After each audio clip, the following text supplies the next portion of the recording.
everyone. Now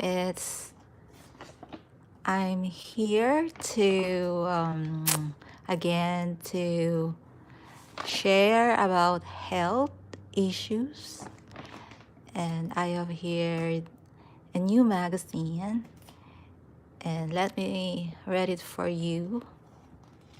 So what's in here? What's really important into our health, and let me discuss briefly to you, and it's in here in the magazine.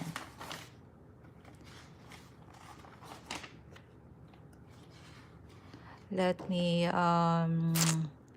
share about to you about the immune system.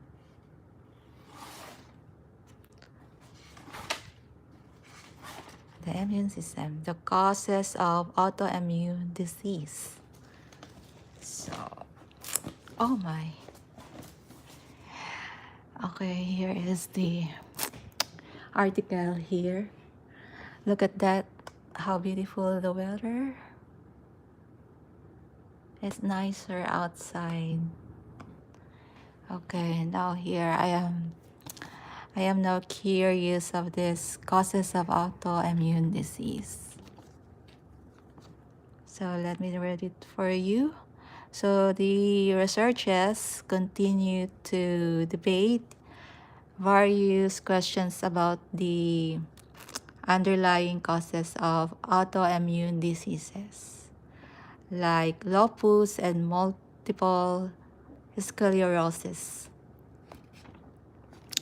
So now here, according to John Lowe Medical, most theories boil down to two key factors: your genetics and your environment. For example, some autoimmune diseases may be passed down to you from those in your family. Okay, so family tree. While exposure to certain types of chemical pollution may trigger an autoimmune reaction, genetic triggers cannot be altered, but degenerative factors like exposure to toxic elements, infections, or chronic stress can be avoided with lifestyle changes, he adds. Okay, so let's continue. It sounds like interesting. I like this pickle of cucumber. And now, okay, the factors that cannot be influenced by genetics.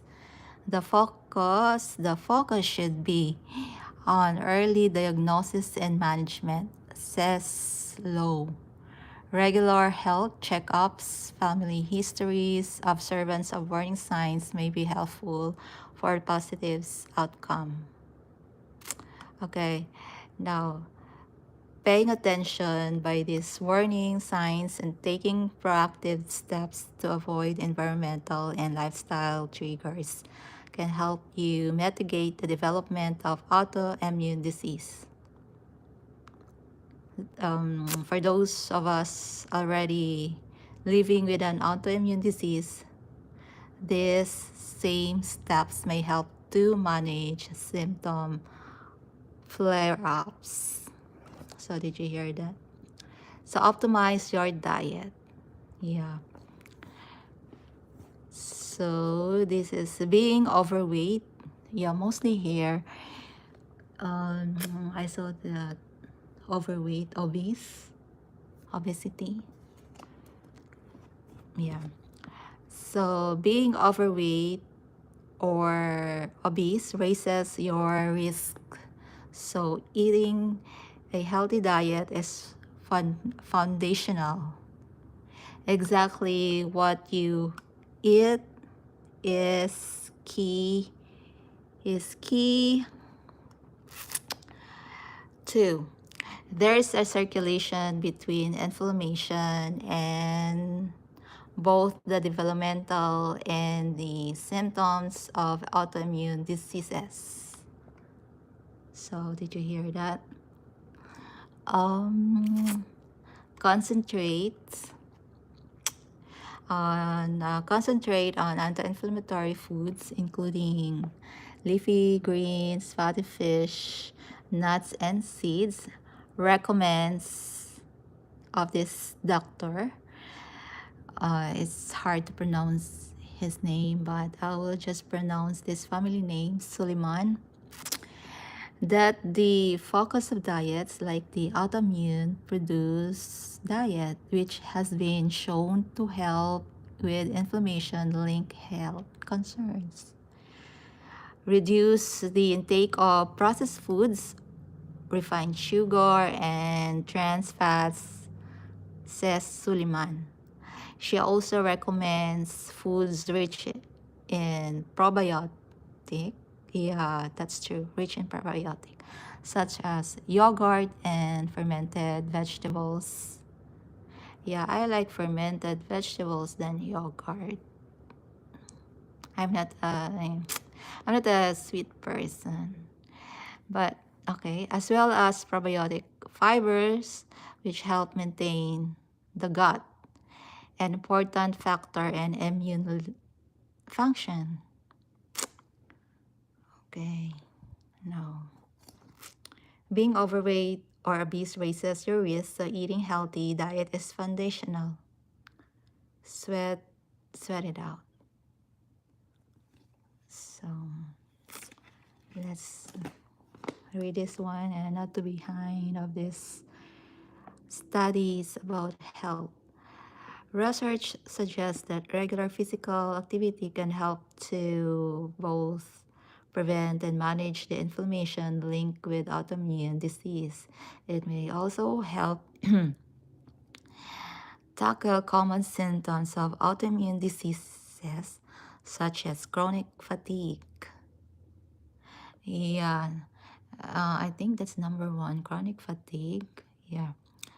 You don't need to be a gym rat to reap the benefits if you're struggling with pain, mobility, or fatigue. Suleiman recommends gentle forms of exercise like yoga and Tai Chi. So I think this is the one that related that I already shared it to you. Nurturing seafood to grow. So this one is like an interesting one. So let's read about this one.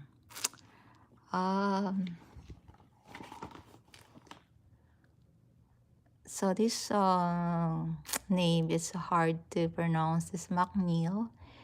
Dives were part of the Nurturing Seafood to Grow Protect initiative aimed at restoring an area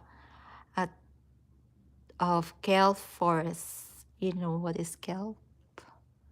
Yeah, that's one. Kelp forests in Guayhanas between 2017 and 2021, I think. Okay, so the objective of collecting urchins, I don't know if you're familiar of urchins. It's like a seafood that has a lot of firms. It's like a circle one. It's like a seafood. I never tried to eat that when I was there in Philippines, but I saw that a lot of there, but um, in the deep shallow water. So, and also that sea otters were important consumers of urchins before their local extension during the maritime for trade of 18th and mid countries, 19th countries, 18th and 19th centuries.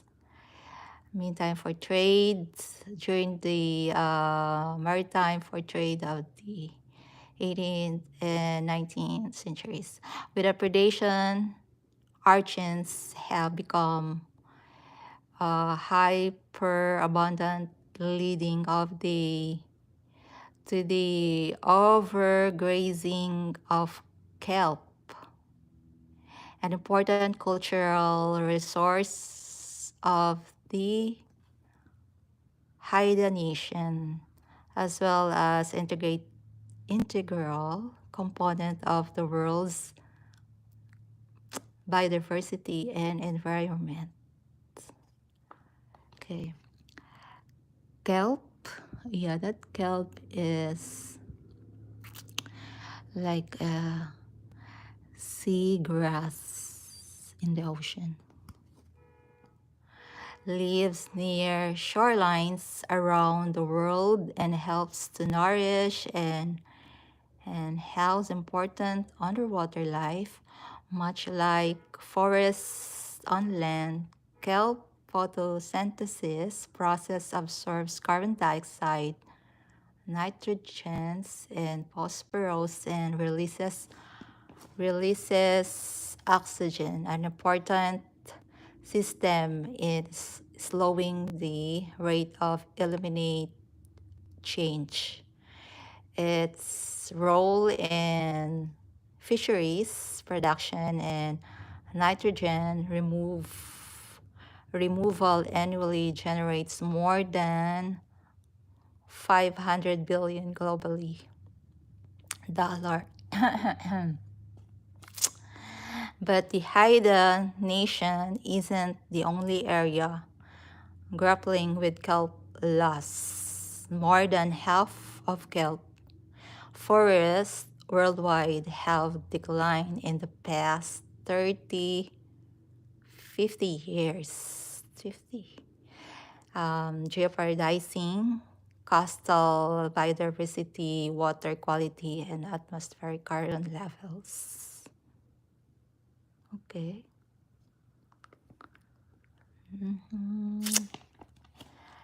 An overlooked issue, underwater garden are disappearing or at alarming rates due to factors like habitat distractions, overharvesting, and overgrazing and pollution.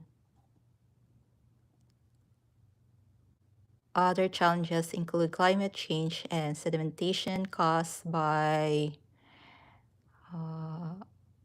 runoff from conservation has been around for decades.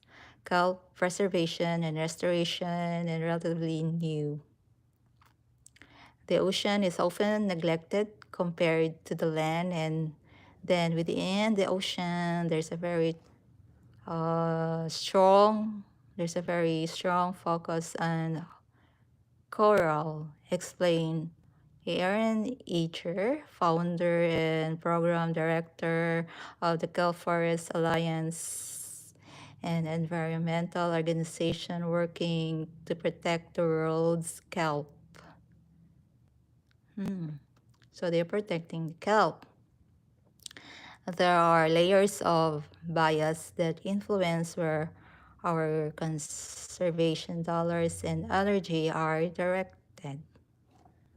So the underrepresentation was qualified in 2023 paper published in the Frontier in Marine Science journal that measured the invisibility of kelp forests in international environmental governance. Researchers found that for every mention of kelp forests, seagrass meadows were mentioned 7 times.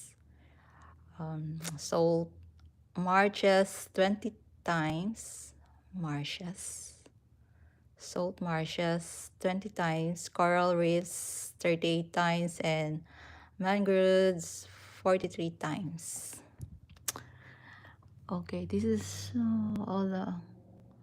this is about the nurturing seafood to grow and overlook of this kind of issue. Yeah. So anyway, so this is all for now, and I I will stop over here and see you next time again. Thank you for listening and have a nice day. Bye.